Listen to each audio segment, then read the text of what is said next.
Now, just like everyone else, I'm a huge fan of having my cars low and looking cool, but I also want them to function properly. And today we're gonna fix that. One of the things that happens when you lower your car is you screw up the suspension geometry on the front. Normally, when you don't lower your car and you're on stock suspension, your control arms sit kind of like this, maybe like this. But when you lower your car, they sit like this. But Whiteline makes a kit that corrects this. And having your control arms up like this affects a bunch of different handling characteristics of the car that I'm not gonna get into because honestly, I don't quite understand it all. But although I don't plan on tracking this car anytime soon, I still would like my cars to handle as best as they possibly can. So, right here, I have the geometry correction kit from Whiteline. They give you ball joints and tie rod ends that will fix the roll center and the bump steer on this car when you go low. Now, obviously the car is up in the air right now, but even when it's on the ground, my car isn't that low. I would say it's a conservative track stance. I'm not tucking tire, I'm not slammed to the ground, but I'm still a lot lower than the stock, especially on 18-inch wheels versus the stock 19-inch wheels. And I love the way it looks, but like I said, I also want it to perform its best. Is this something that I'm gonna notice on the street? Probably not. I'll know it in my heart.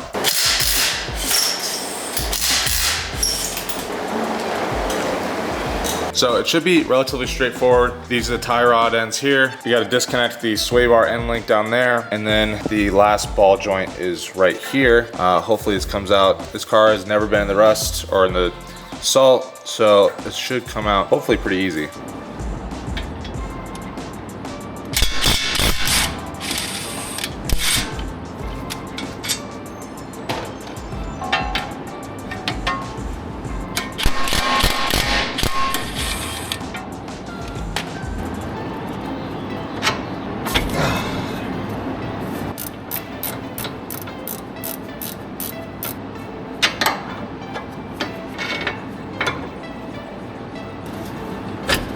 Wow, that was insanely easy. Imagine not having a Rust Belt car.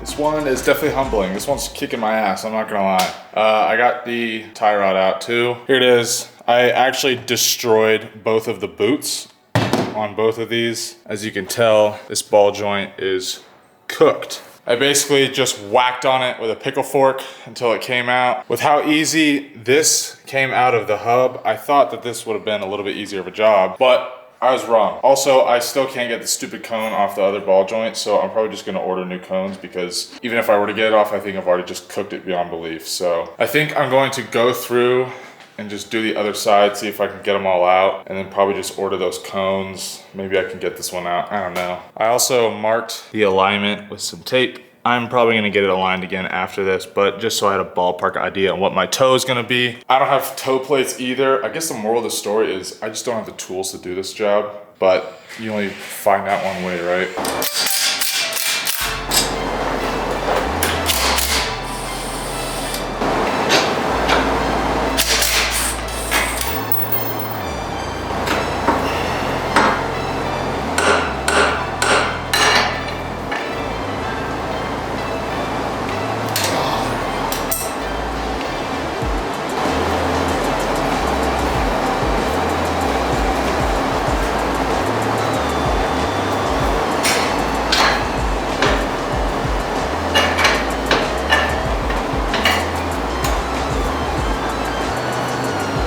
So I got everything out. I did a little bit better of not destroying everything the second go around. It still took a little while. The cotter pins and the castle nuts were a little bit of a challenge. They're just finicky and weird, and you kind of have to destroy them to get them out. But we got everything out. Now, like I said, I'm probably just gonna order the cone pieces for these, because I think in order for me to get these off, I'm gonna end up destroying them and just making myself mad. So I'm gonna order those, but I think I can get the tie rods in. And comparing the two, the Whiteline ones are a little bit longer, so I'm gonna have to get in alignment regardless. But I might also just pick up some toe plates, because my toe is gonna be all out of whack. I think the next time you see me working on this, it's gonna be in the future, and I'm gonna have everything I need to get this job done. So it's the next day, and I got everything I needed to complete this install. I went ahead and took the control arms. I know I said I wasn't gonna install these rear caster bushings, but I actually just said, got the parts, might as well just do it. Took these to local shop and got them pressed in, so that was super easy. I also got both of the cones, brand new cones that go on top of the ball joints. So we have both tie rod ends, both ball joints, our cotter pins, and our control arms ready to go back in.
Okay, so I know this has been split up into a few different days now, but that's just when I could work on it.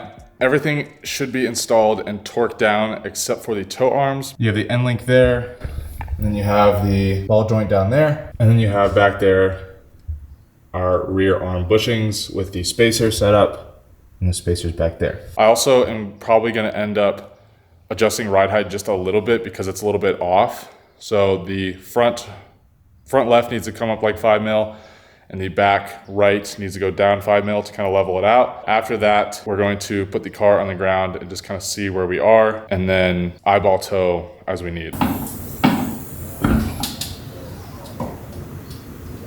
Ha! Yeesh. Yeah. That is quite a bit of toe out on both sides. That's a lot. We need to fix that. So there you go. It's all done. Things bolted back up and torqued down. Overall, I don't think it's not a hard install, at least not on a newer car. Maybe on an older car when you're struggling to get stuff off, it's a little bit harder of an install. I would recommend, if you don't have the right press or tool or puller or whatever, when you do these ball joints, just buy new cones. You'll probably just save yourself a lot of time and headache, at least in my experience doing it that way. They're like 20 bucks. That way you have fresh new cones going to the control arm, because I've also heard that if you are too aggressive when getting those cones off and you destroy them, then you have to like file them down to make sure they fit right. So I just went ahead and bought new ones. If you can't get them off with any reasonable force, That's what I suggest you do. And then you save yourself going back and forth between the parts store and the tool shop and Harbor Freight and whatever a million times like I did. I am really excited to see how this thing drives with all the changes. I'm not gonna talk on this until I get it aligned. I guarantee you my toe is all over the map right now. I haven't aligned it yet. But when it does get aligned, I hope that it is a noticeable difference in the driving experience. I found that these cars tend to understeer a lot. I think it's just the all-wheel drive. They don't feel as sharp on turn-in. So maybe this will help with that. I don't know if it will or won't. I also, when I get it aligned, I might have it just toe out slightly. I know you're not supposed to toe out on a street car, but I think for just a little bit of sharper turn-in, a little bit of toe out will help, but we won't know until I get it aligned. I do have one more thing before I leave you guys today. And if you like these videos and you want to help support the channel, I'm eager to grow. I want to go full-time with this, but it's going to take a while and I'm going to need your guys' help. I do have a website where if you want to go support these builds, support the channel, you can check a link down in the description below. And I do have just a few products that I have launched on there. They're nothing crazy. They're just some cartoon art stickers, as well as a logo sticker. We got the GD STI, we got the VA STI, Supra, NSX, R7, all the legends, and these nice vinyl stickers. They're actually really high quality and they don't leave residue when you peel them off. So we got the R35 as well as the Evo 9 and Evo 10. I do want to eventually launch some merch for you guys. It's something that I've kind of been working on slowly in the background and I'm not quite there yet because when I do drop it, I don't want it to be like just cheap graphic tees. I want to build a brand, build something that you guys can be a part of. But for right now, this is what I got. If you want to support the channel, I'd really appreciate it if you guys pick some of these stickers up. The link is down in the description below. I think that's gonna wrap it up for this video. I'm actually going to film next week's video right now so I can get it up for you guys. So if you see me in next week's video, I'll be wearing the same thing. But I hope you guys have enjoyed it. I hope that you've found some value in these parts. I hope that they work out well and I hope it's a noticeable difference. Did a lot of research behind these parts to make sure that they were functional. And I think that's kind of the thing when I build cars. I like everything to be functional. Cars looking cool is fun and awesome, but I want to make sure that the car is ready to go to its best ability. So I appreciate you guys watching. And with that, we'll see you in the next one.